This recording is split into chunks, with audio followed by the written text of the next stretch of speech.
retour de la semaine, contente de finir la semaine avec vous. Nous gardons la même ambiance que celle du vendredi dernier en danse, mais cette fois-ci au rythme de notre torse. Le Akoron Rebecca l'a testé pour nous. Et puis, Marcel, lui toujours à la quête des recherches scientifiques de nos chercheurs, nous dévoile aujourd'hui des richesses encore méconnu du baobab. Restez avec nous pour découvrir. Bonjour et bienvenue.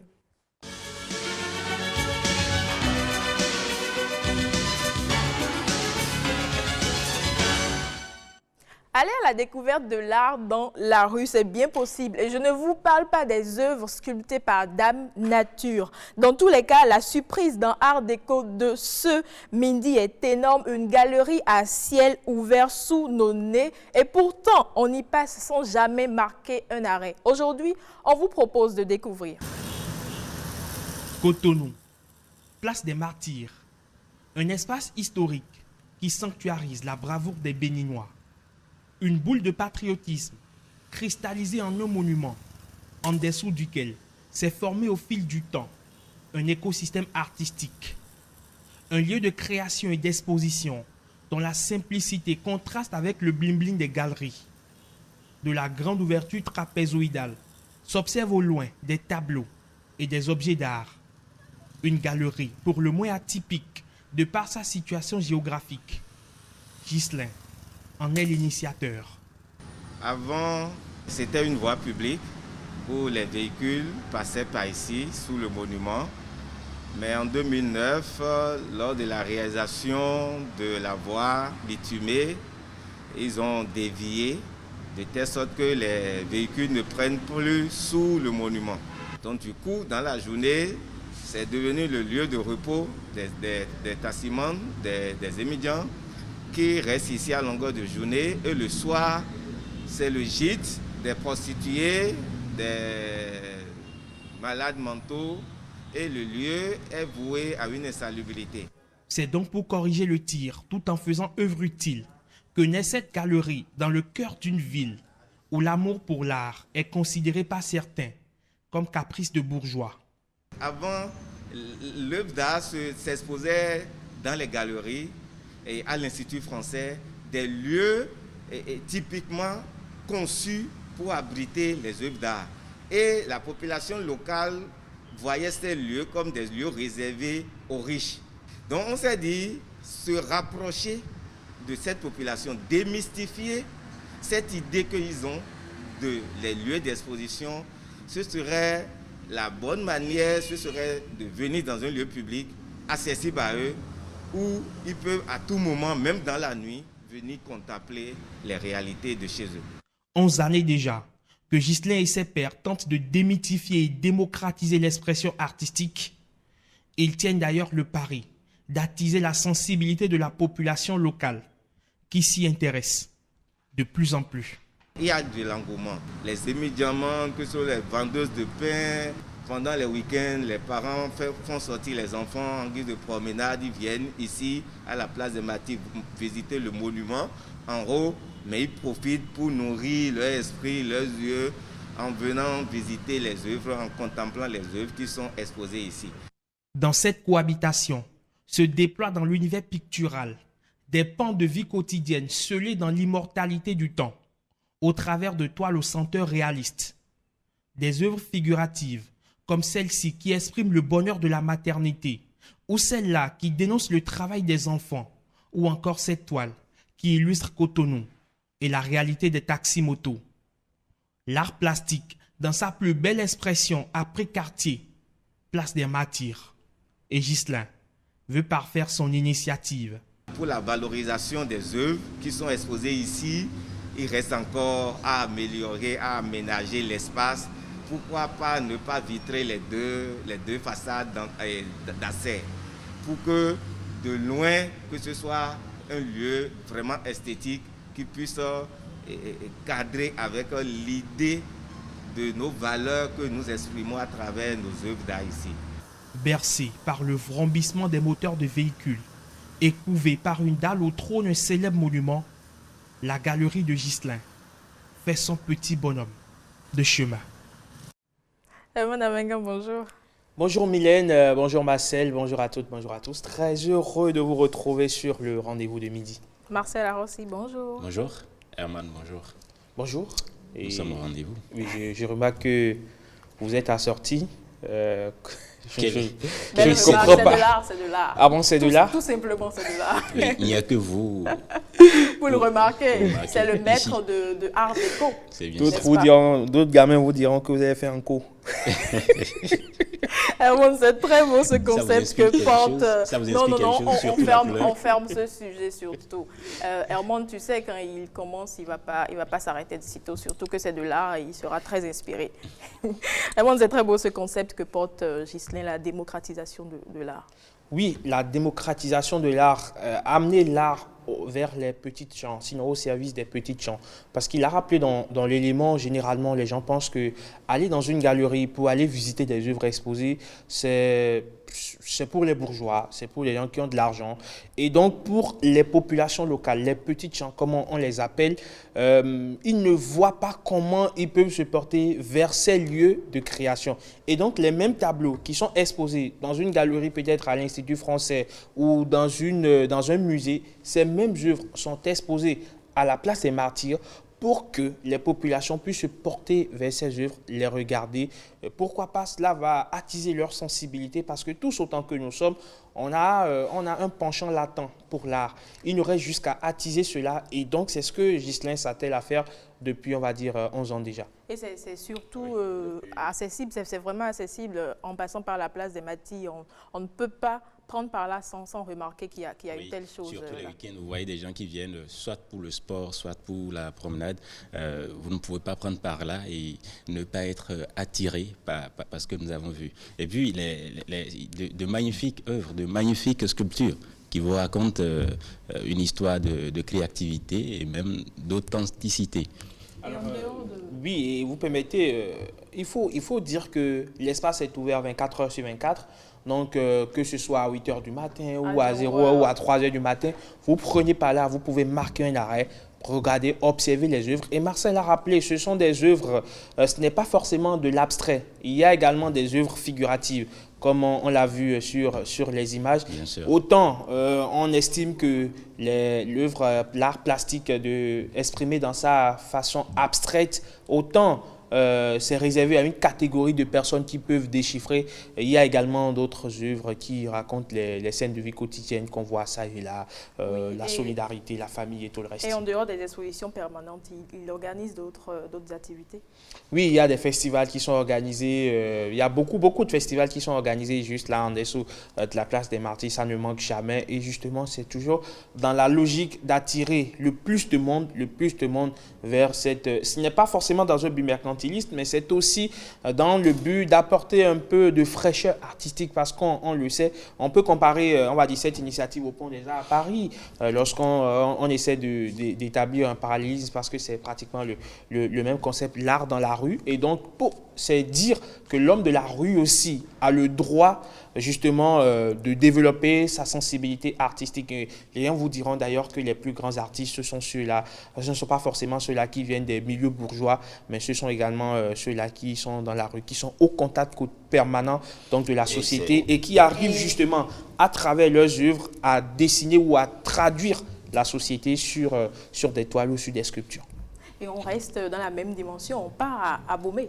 Tu connais Abomey, oui? Oui. Tu sais que les vrais artisans viennent de là-bas? Bien sûr, oui. Il y a beaucoup d'art, C'est sous la royauté, parce que sous la dynastie, on va dire, les artistes ont été catégorisés, sinon les artisans ont été catégorisés lorsque vous allez à Abomey.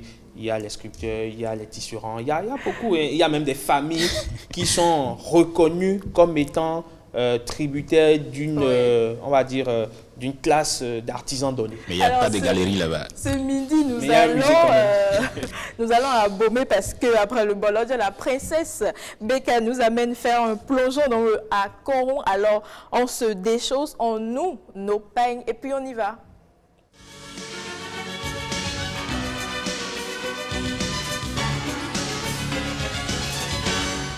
Aujourd'hui, Aujourd'hui, nous allons à la conquête d'un des rythmes traditionnels les plus en vogue au Dahomey d'hier, Bénin d'aujourd'hui. Mesdames et messieurs, bonjour et bienvenue dans votre rubrique J'ai testé pour vous. On vous embarque direction le département du Zou et tout de suite, sous cet arbre, nous retrouvons les princes et princesses d'Abomey. On y va.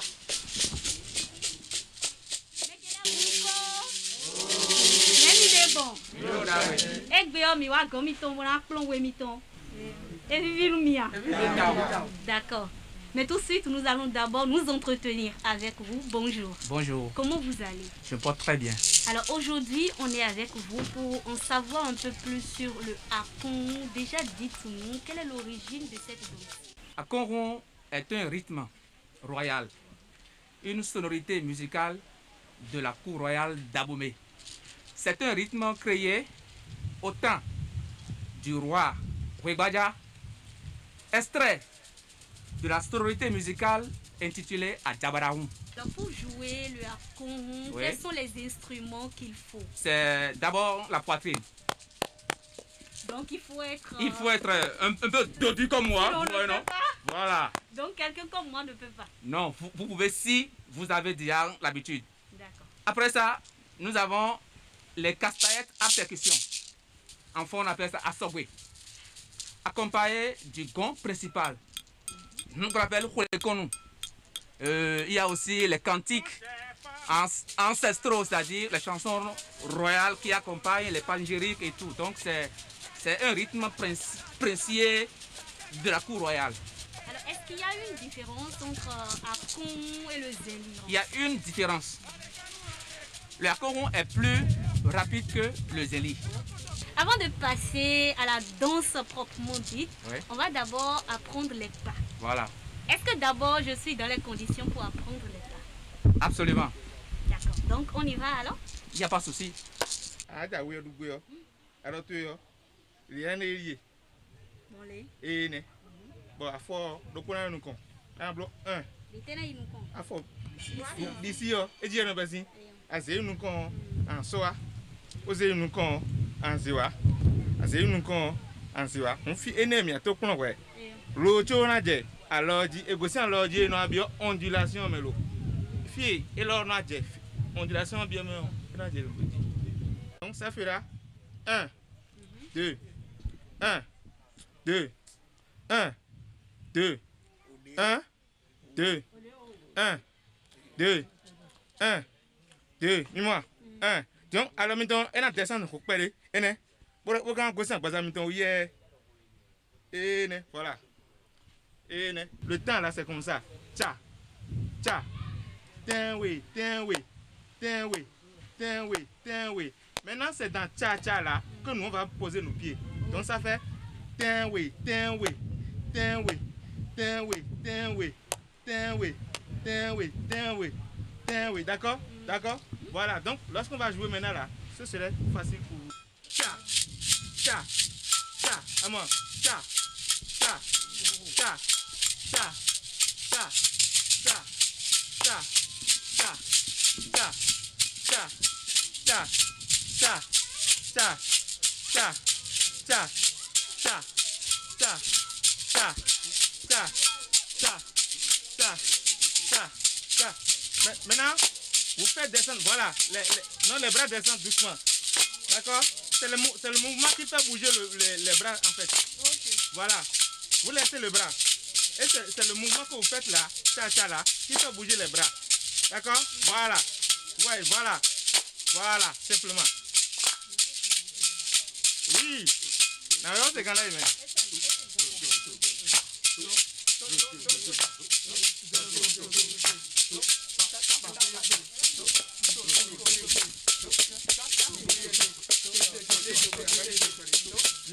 On regarde devant soi. Voilà. Comme ça.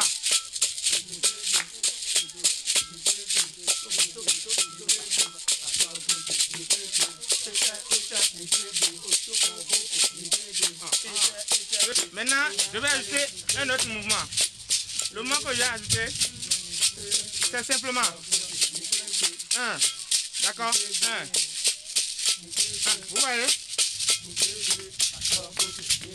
Voilà.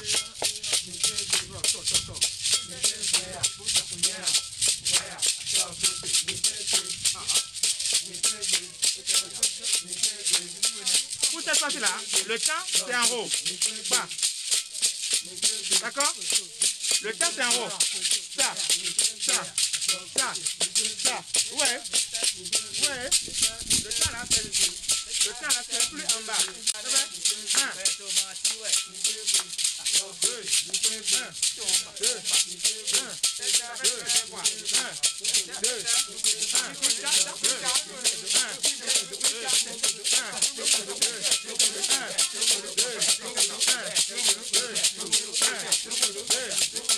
Laissez la main à sa place.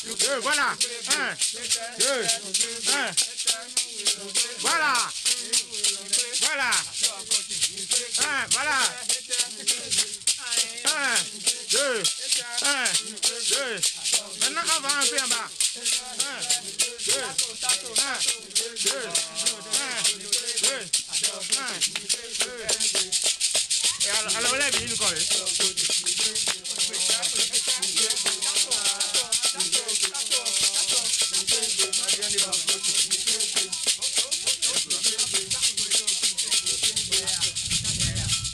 Et voilà, merci d'avoir été des nôtres. Aujourd'hui, nous avons testé pour vous le Akon d'Abomey. Vous pouvez aussi tester ça chez vous, mesdames, messieurs. Merci, à bientôt.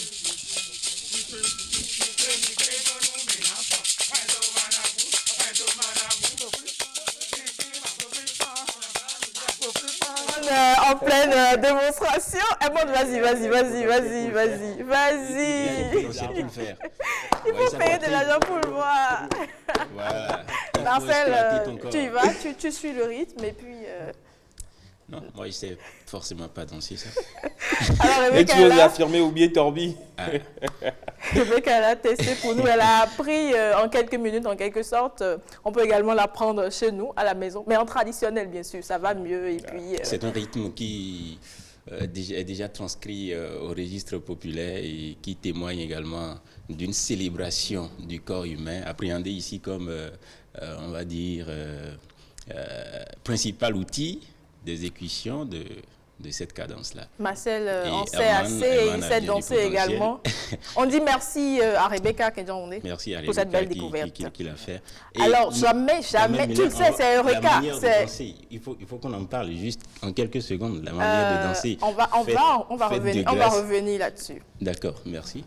Jamais nous n'avons vu quelqu'un mettre en terre le baobab. Cet arbre mythique a longtemps conservé le mystère de reproduction spontanée selon plusieurs traditions, mais le mythe pourrait tomber grâce à des chercheurs béninois qui travaillent sur une technique de culture du baobab. Plus d'explications dans Eureka.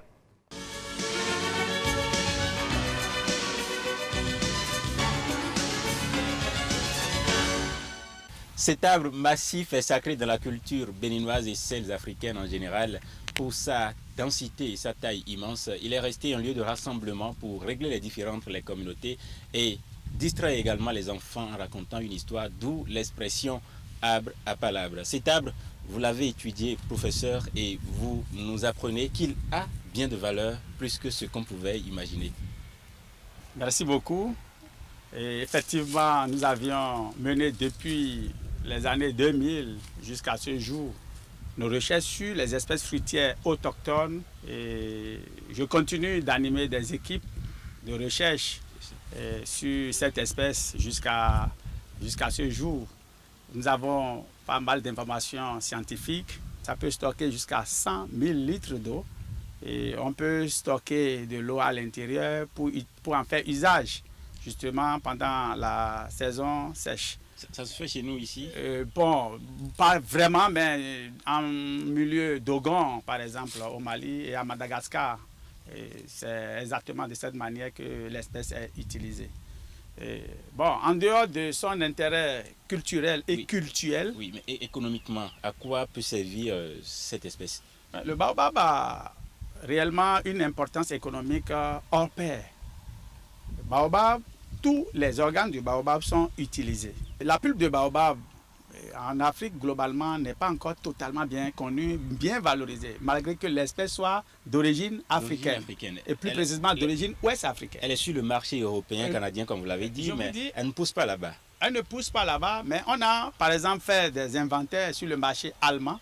On a pu recenser jusqu'à 66 produits qui contiennent la pulpe de baobab. Le kilogramme de pulpe de baobab sur le marché européen coûte officiellement 200 €, environ 130 000 francs CFA. Et qu'est-ce qu'on en fait ici? Bon, ici, nous sommes à un début. En fait, on ne connaît pas réellement encore la valeur de l'espèce. Ce qui est curieux parce que nous avions fait pas mal de travaux là-dessus pour renseigner davantage sur les intérêts, l'opportunité qu'on peut tirer justement de cette espèce.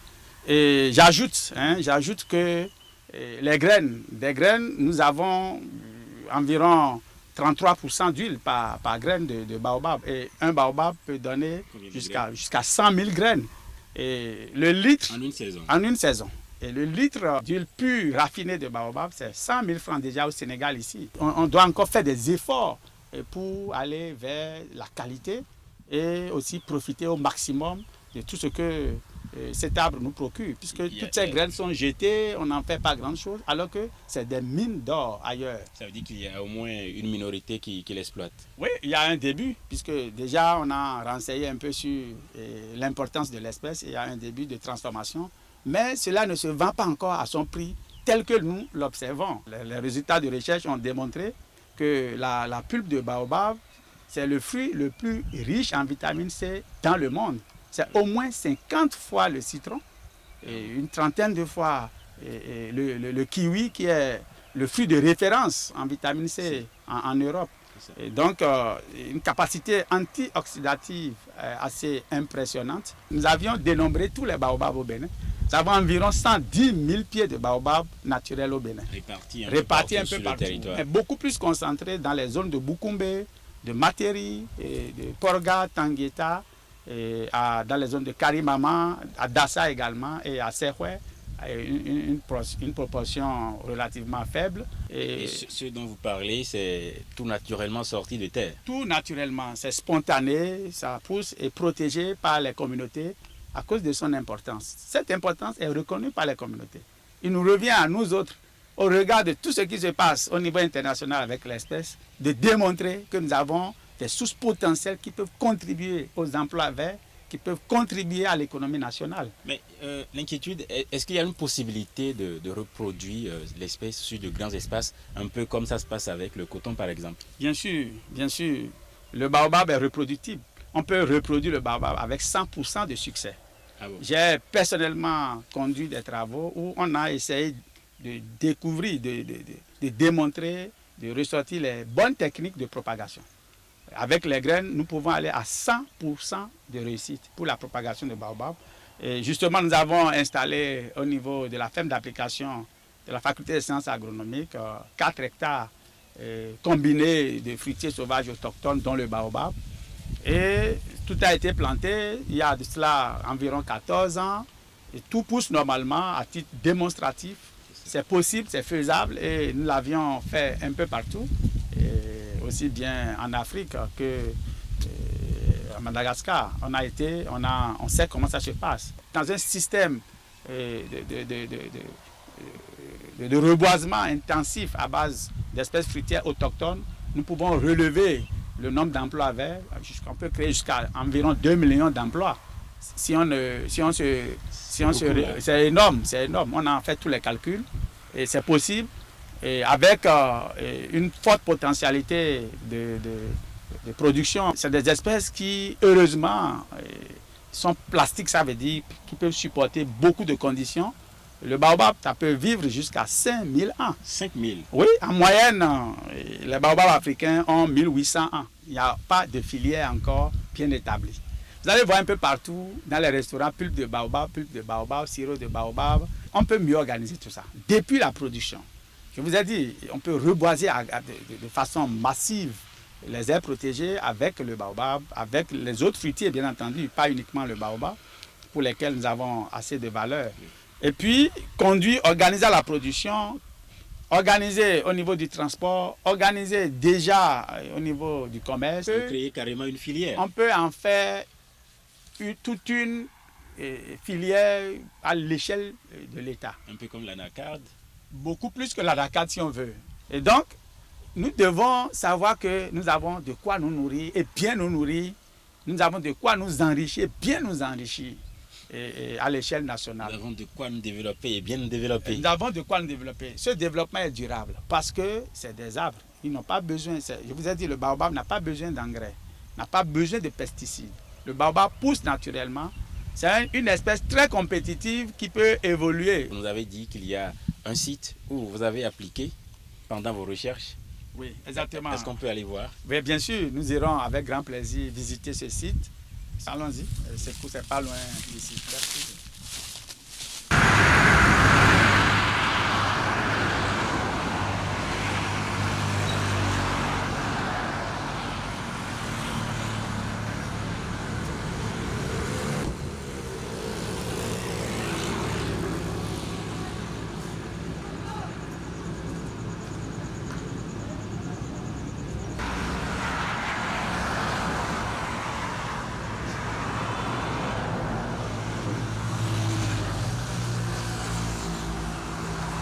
Voici le site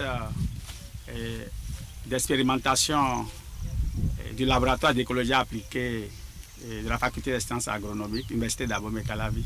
Ça existe il y a bien longtemps. Voilà, ça fait un site qui est établi depuis environ une vingtaine d'années.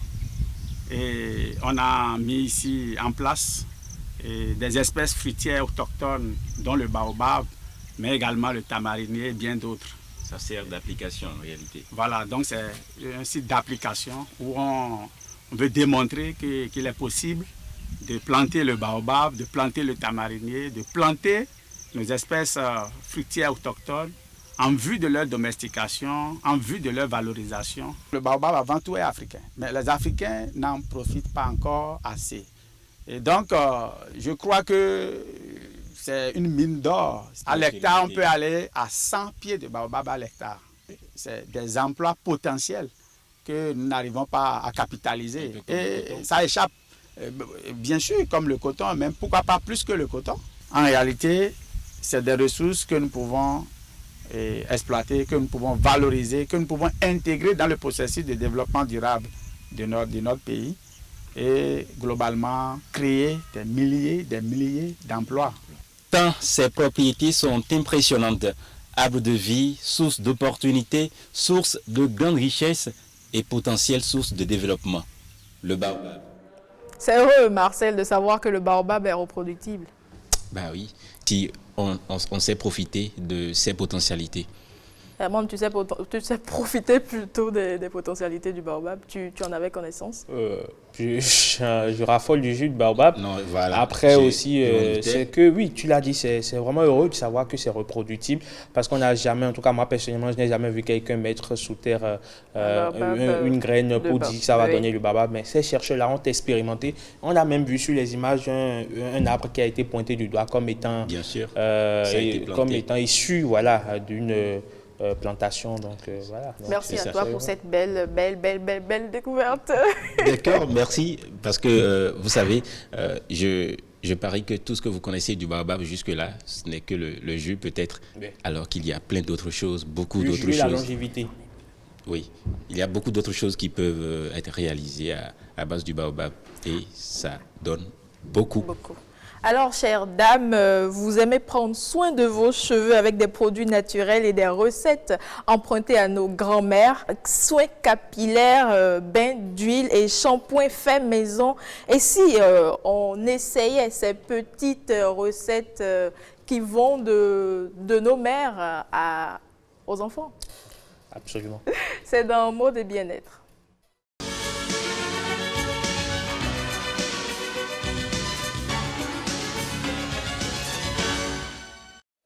Bruno Soali, bonjour. Bonjour Mylène, je salue tous les téléspectateurs. Ça va toi? Très bien, ça va. Tu es en traditionnel aujourd'hui? Je savais que tu ferais un commentaire là-dessus. Merci beaucoup. Ça n'arrive pas toujours, donc je comprends pourquoi ça te fait parler.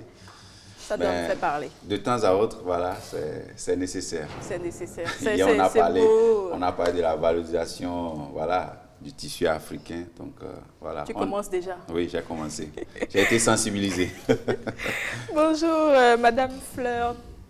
Vous allez bien? Oui, bonjour madame, comment ça vous allez? Je vais bien, c'est Ok. Tchétémé, c'est bien ça? Oui, c'est Tchétémé. Vous êtes spécialiste des questions de beauté.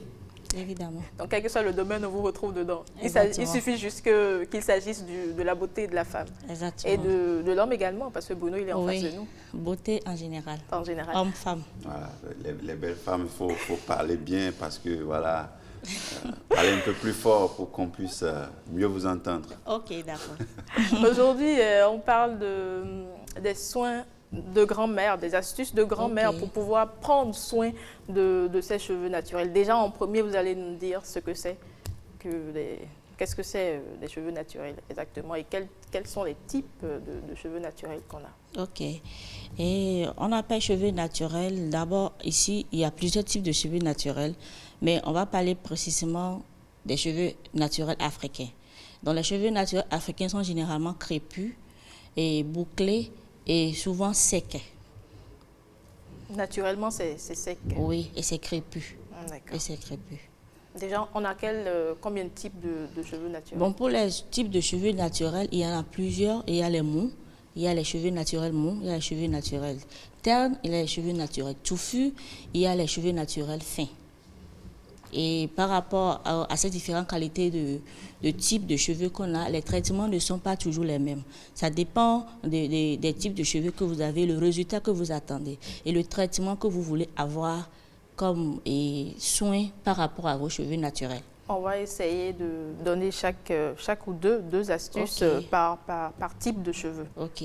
Si je prends par exemple les cheveux mous sont généralement ternes, c'est-à-dire qui sont bien bouclés, élastiques, mais qui ne sont pas du tout touffus. Ils sont tellement fins et à moindre maltraitance, ça se casse naturellement. Très vite. Et par rapport à ce type de suivi et de type de cheveux, pour pouvoir rendre plus résistant, et par exemple, si je prends le gombo est très bon pour donner du tonus à la racine. Et je prends le citron. On le fait comment le gombo? On met ça au feu ou Oui, on met ça au feu. On prépare comme on prépare le gombo naturellement, mais sans bicarbonate. D'accord. Et c'est un peu gluant. Oui. Soit vous utilisez le gombo sec, soit le gombo mou. Si vous utilisez le sec, ça se vend déjà au marché. Il suffit juste de tamiser, d'extraire la poudre, mélanger au beurre de karité et vous passez au cuir-chevelure. D'accord. Maintenant, si vous voulez en faire de bain, vous rajoutez de l'œuf, le jaune d'œuf frais oui. et un peu du miel. Le miel donne de l'éclat aux cheveux. On garde ça pendant combien de temps? 1 heure. 1 heure. Sinon, plus, ça dépend, mais c'est au moins 1 heure pour pouvoir permettre au produit de pénétrer dans le cuir-chevelure. Maintenant, par exemple, si je prends les cheveux qui sont bien touffus, eux, ils ont juste besoin de l'hydratation. Parce qu'il y a On met de l'eau pour hydrater? Oui, oui. Par exemple, pour peigner, si vous avez les cheveux bien touffus, il faut d'abord des peignes appropriés, des peignes pour cheveux crépus, à dire les peignes qui ont des intervalles assez larges. Oui. Pas trop fins, sinon ça va encore plus casser les cheveux. Du genre ce que nos parents utilisaient Exactement, bien grand. exactement. On appelait ça Mélanger. soya, c'est bien ça? Exactement, Oui, soya. oui. Et vous prenez avec, mélangez un peu de l'eau et vous peignez le cheveu. C'est assez tendre et ça hydrate bien. Et pour pouvoir hydrater, parce que là maintenant c'est un peu plus nourri pour rendre plus touffu, parce que c'est déjà touffu naturellement. Donc il faut beaucoup plus l'hydrater. Il y a le beurre de karité, il y a l'huile d'olive, il y a l'huile de baobab, il y a l'huile de coco. D'accord. Donc, c'est beaucoup plus pour l'hydratation. Si je prends par exemple le cas des cheveux qui ont des démangeaisons, ou soit des pellicules, ou bien des cheveux qui se cassent naturellement, il faut aussi des soins appropriés. Je prends par exemple les pulpes de baobab avec le ané, l'ali. Oui. L'ali. Et vous rajoutez du miel pour... peu importe le type de cheveux, le miel est conseillé parce que ça donne plus de l'éclat, de la brillance. Le vrai miel. Hein. Oui, le vrai miel, Oui. le vrai miel. Et maintenant, vous mélangez maintenant avec un peu plus de citron. Le citron, c'est un antibactérien et qui lutte contre, en plus de l'ail. L'ail, c'est aussi un antibactérien. Il donne du tonus pour notre cuir chevelu. On écrase l'ail ou on découpe simplement Si en vous fines, voulez, mais l'idéal, comme oui. si on faisait de la salade, Bruno. Non, l'idéal, c'est On écrase, d'écraser. d'accord. L'idéal, c'est d'écraser. Et quand vous mettez ça, il y en a, on fait de la préparation sous forme de pommade, on passe dans les cheveux, ou comme vous pouvez faire comme bain de cheveux pour pouvoir nourrir et hydrater votre cuir chevelu. D'accord. Et tout ça, il faut garder pendant Une heure au moins. Et à Sinon, Bruno, plus, ça ne fait rien aux cheveux. Vous allez voir, même quand vous posez, même après 1 heure, ça commence par couler. Quand ça commence par couler, c'est que les cheveux ont déjà absorbé les nutriments qui sont dans la composition. Et vous pouvez laver les cheveux Bruno naturellement. ne faisait que sourire. Non. Je veux bien comprendre Oui, pourquoi tu souris. Oui, je souris parce que bon, je ne savais pas que... Le gobo. Non, ce n'est même pas ça. Je ne savais pas qu'il y a des manières pour pouvoir entretenir les cheveux naturellement. Donc, à partir de ce moment, on se pose alors la question de savoir pourquoi est-ce que les femmes s'évertuent au quotidien à embrouiller les gens alors que Mais comment il y a une manière plus... Bruno, non, avec les attention. détails que vous avez donnés, mais pourquoi est-ce que voilà, on s'acharne tout le temps à vouloir faire des choses vraiment venues d'ailleurs alors qu'il y a des moyens plus simples, comme vous l'avez dit, très naturels d'entretenir les cheveux, au point parfois même certains dépensent même des sommes. Mais voilà, Bruno, il faut que tu fasses la peu- différence. La dame parle d'entretien, n'est-ce pas? Oui, Mais exactement. il faut qu'on Oui, puisse si se on- tresser pour si- que les cheveux non, je puissent bien demande si on- pousser, si on n'est-ce peut pas? entretenir ça au naturel, pourquoi... C'est Bon. toujours bien quand c'est quelqu'un d'autre qui le fait pour Bon, nous. il faut Je dire veux- qu'il y a, non, il faut dire qu'il y a l'ignorance.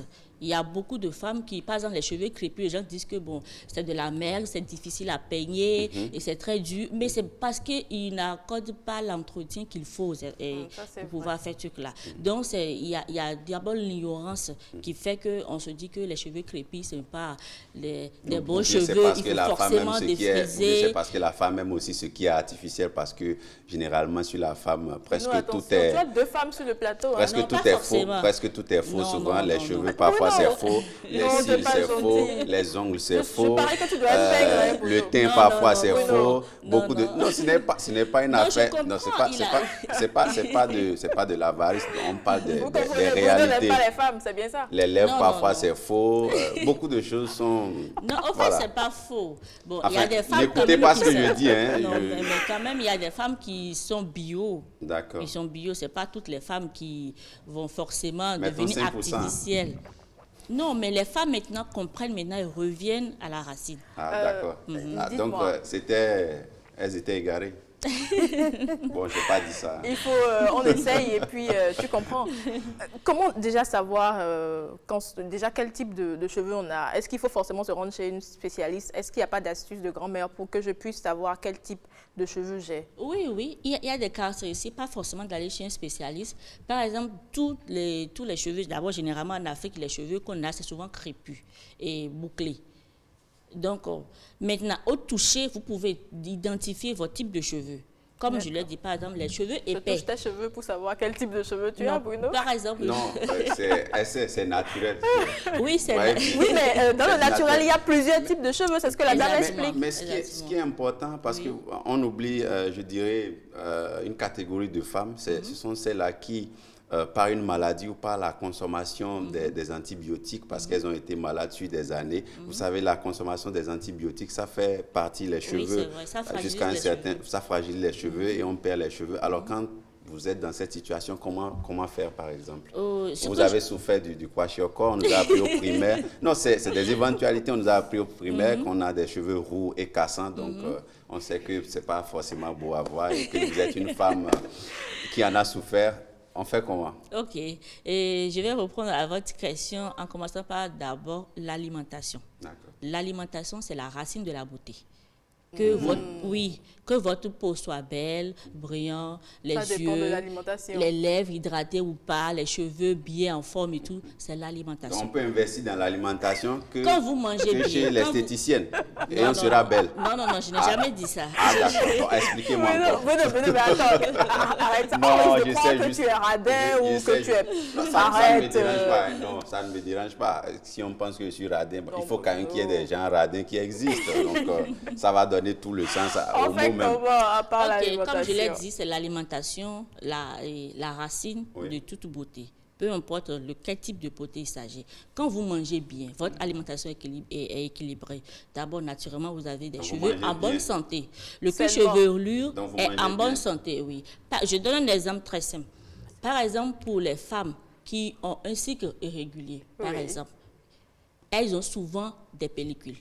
Ah, d'accord. Les gens pensent qu'avoir des pellicules dans la tête... Oui, quand vous avez un cycle, et bon, c'est l'une des causes, et pas seulement ça. Par exemple, pour les femmes, quand vous avez un cycle irrégulier, si vous en connaissez, vous pouvez faire la vérification, ils ont toujours des pellicules.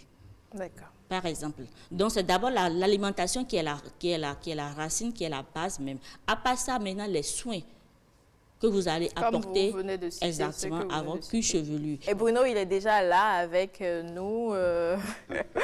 On voyage, on va à Savalou. On va à Savalou. J'aurais bien voulu rester en compagnie de Madame Tchétémé, c'est bien ça. Oui, parce que elle vient de Savalou. Donc, vous voyez bien, c'est le prototype de la femme de Savalou qui est là.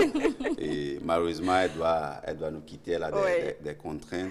On va la retrouver très prochainement, sûrement, parce qu'il y a un autre monsieur qui, lui aussi, n'est pas des moindres, parlant de Savalou. Alors, ce midi, nous ferons une randonnée sur les collines de la belle Savalou.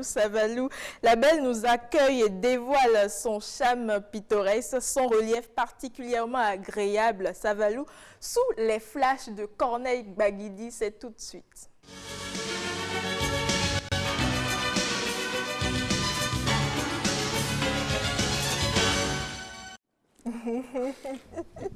Bruno Soali qui s'acharne sur quoi? Ouais, bon, on va laisser les cheveux tranquilles maintenant. Et puis on va voyager. Voilà, on va voyager. Aujourd'hui, nous allons prendre, Mylène, la destination du centre du pays, dans le département des Collines, escale dans une ville qui est restée très attachée à son histoire, Savalou. Vous devez penser en ce moment à la fête de Liam qui s'annonce, je dirais, à grands pas. Très bientôt, donc le 15 août prochain. Vous avez bien raison d'y penser puisque notre amoureux de la route s'y est rendu à l'occasion de cette fête identitaire, mais il y a bien plus à Savalou que sa fête de Liam, nous dira Corneille Baguidi, puisque c'était aussi un retour aux sources pour ce digne fils de la dynastie royale Baguidi. Il porte bien son nom, Corneille Baguidi. Aujourd'hui, on va oublier le Corneille, on se focalise parce qu'on ne parle pas d'oiseaux aujourd'hui. Donc, on va se focaliser sur Baguidi. Mais avant de retrouver donc notre, je dirais, touriste, on va l'appeler comme ça, on va rapidement découvrir à travers cet élément Savalou et on revient juste après.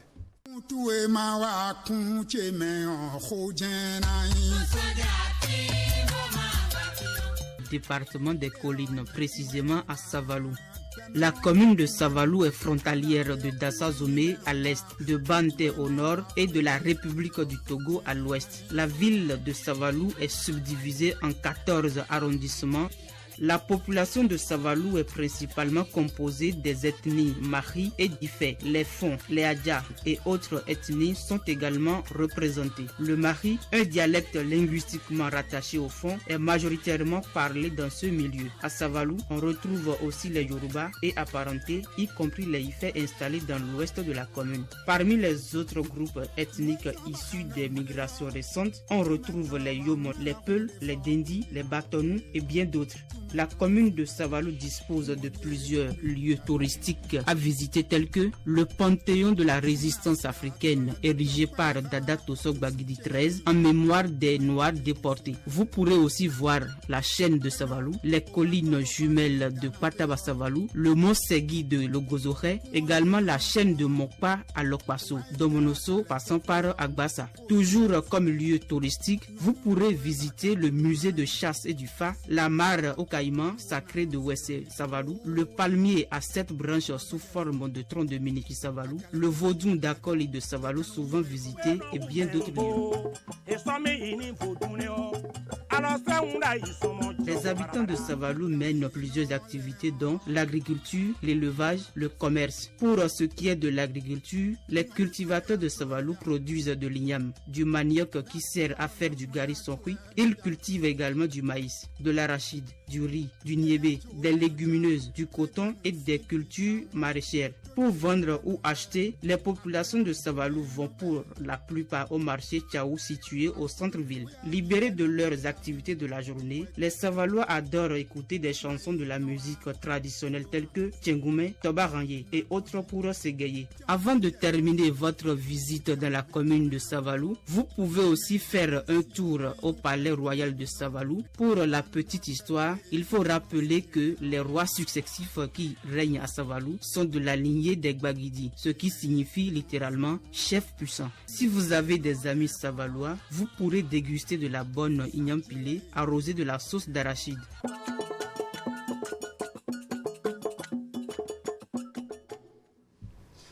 Voilà, donc ça c'est Savalou, hein. Savalou, c'est Savalou, voilà. Donc là-bas, c'est Savalou. Oui. Alors, Monsieur Corneille Baguidi, vous avez certainement pu passer en revue toutes ces images que vous avez pu voir, que vous avez pu visiter en face. Alors, dites-nous, qu'est-ce qui vous a marqué quand vous étiez de passage là-bas? C'est vrai, vous êtes allé à la période de la fête de l'IA, mais qu'est-ce qui vous a marqué pendant votre séjour?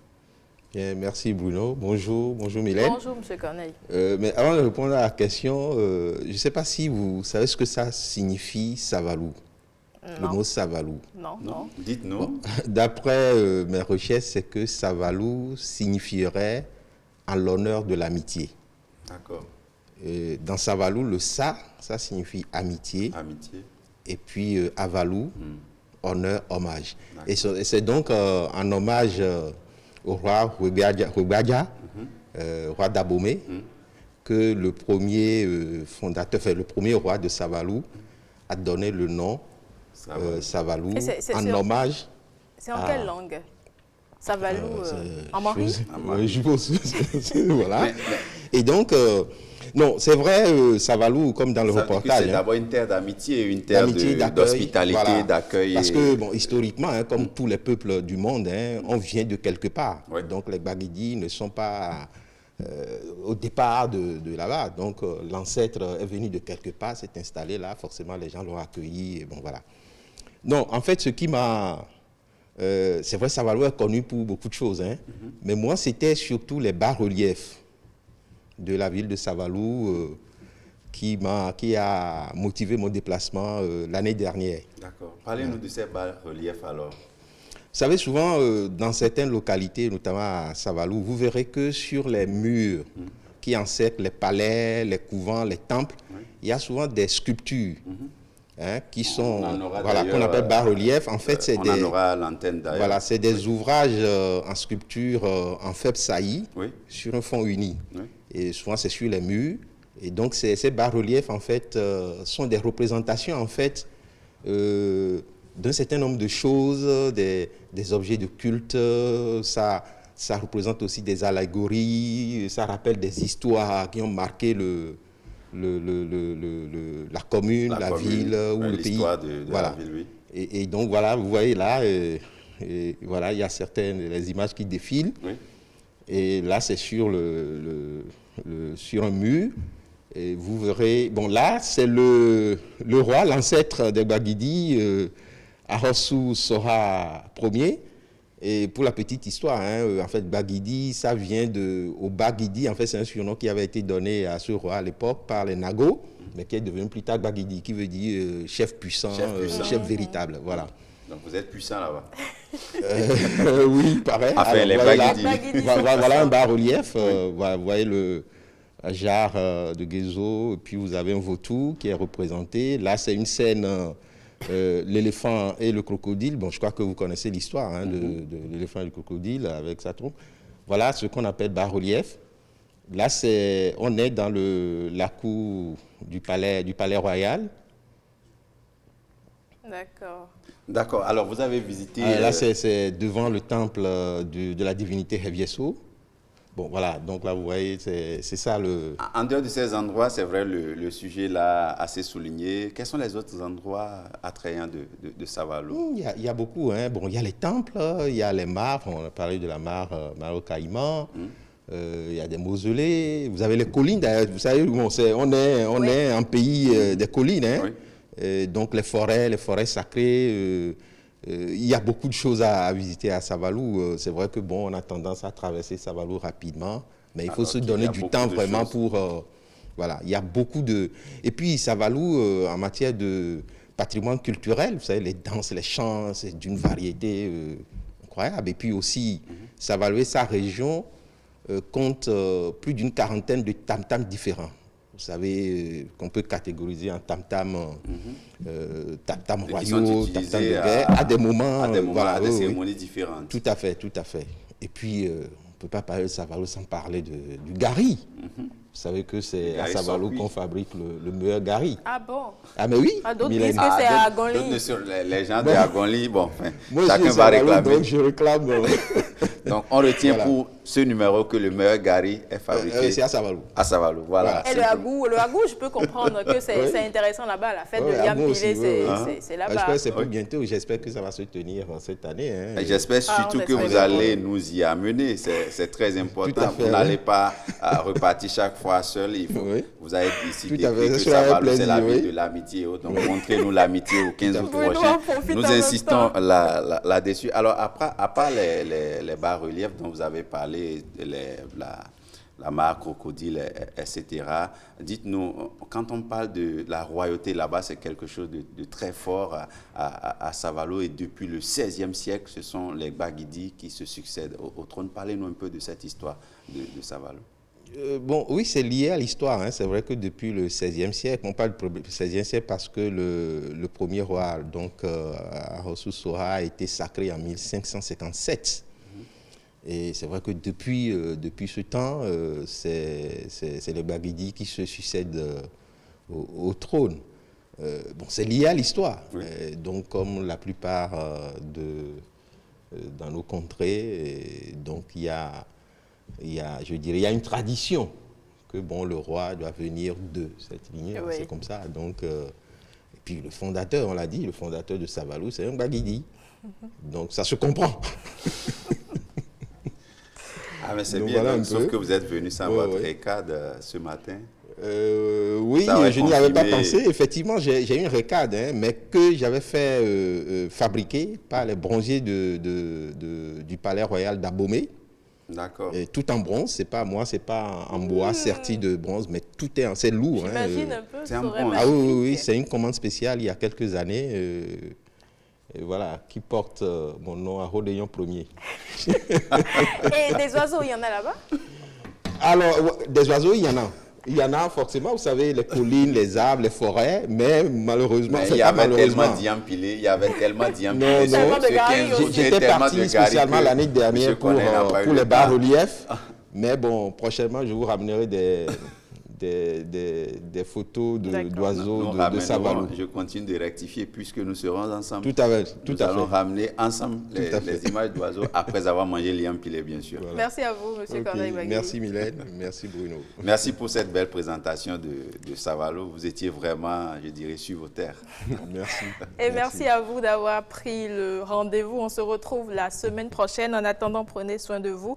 N'oubliez pas les gestes barrières, vos masques, les gels hydroalcooliques et ciao, ciao, bon week-end.